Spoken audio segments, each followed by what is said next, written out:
Okay, I want you to picture a ticking clock in a dark room. The ticking is just getting louder and louder, and you're sitting there surrounded by unfinished projects, unread emails, and of course, that one massive task you just keep putting off. Well, today, we're taking a deep dive into Brian Tracy's legendary productivity framework from his explainer, Eat That Frog. And right off the bat, we need to shatter a pretty massive misconception. You see, your dreams, they are not being destroyed by failure. They're being destroyed by delay. Most people look at that ticking clock and they think, man, I just need more motivation. But here's the crazy catch. Motivation was literally never the problem.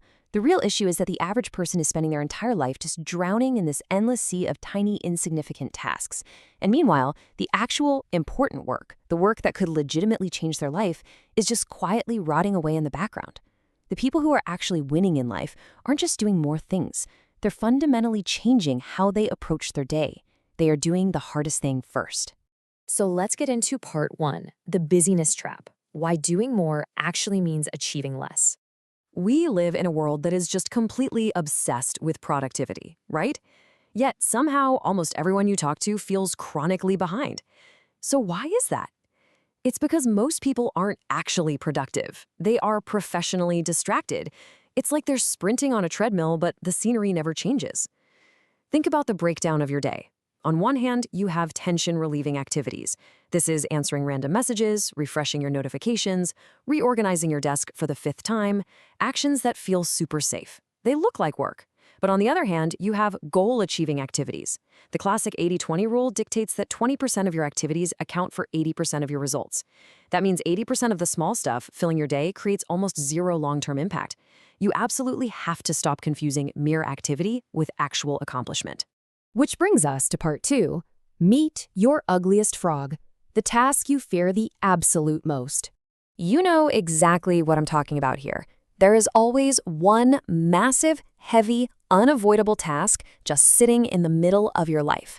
The uncomfortable conversation you've been dodging, the exam preparation, the business idea you keep talking about but never actually start. This is your ugliest frog. And Brian Tracy's main point here is simple, but man, is it brutal.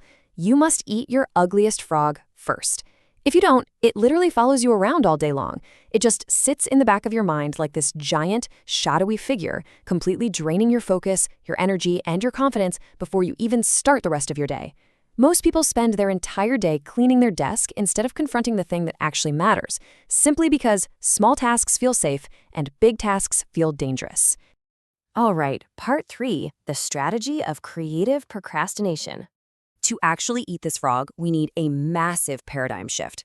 I know you've been told your whole life that procrastination is evil, but notice the dynamic here. Putting off low-value activities isn't laziness. It is ruthless strategy.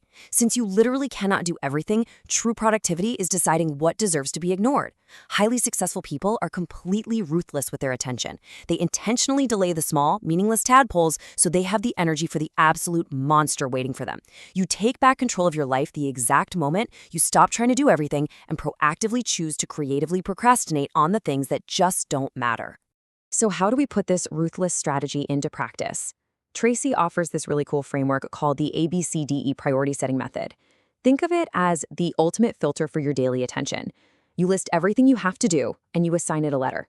A tasks are your frogs. These are the things with serious, undeniable consequences if you don't do them. B tasks are the tadpoles. They only carry mild consequences. C tasks are nice to do, but honestly, they have zero consequences. D is what you aggressively delegate to free up your time. And E, you eliminate those completely. Creative procrastination means actively pushing off the B's, C's, D's, and E's until your A1 frog is completely eaten. There's this quote from Dennis Waitley that I think perfectly bridges the gap between planning and doing. He says, failures do what is tension relieving, while winners do what is goal achieving. Because look, it's really easy to just organize an A, B, C, D, E list, right? Color coding, it feels very tension relieving. But actual winners, they move from planning straight into goal achieving. Time is passing anyway. So you have to decide where you want to end up. Moving on to part four, the execution, doing the most difficult task first.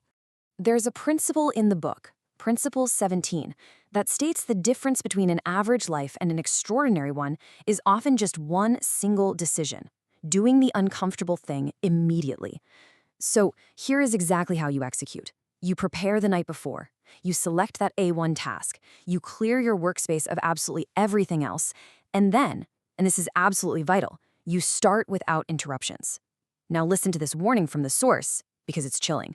Starting and stopping a task repeatedly can increase the time it takes to finish it by an estimated 500%. You must overcome that initial inertia.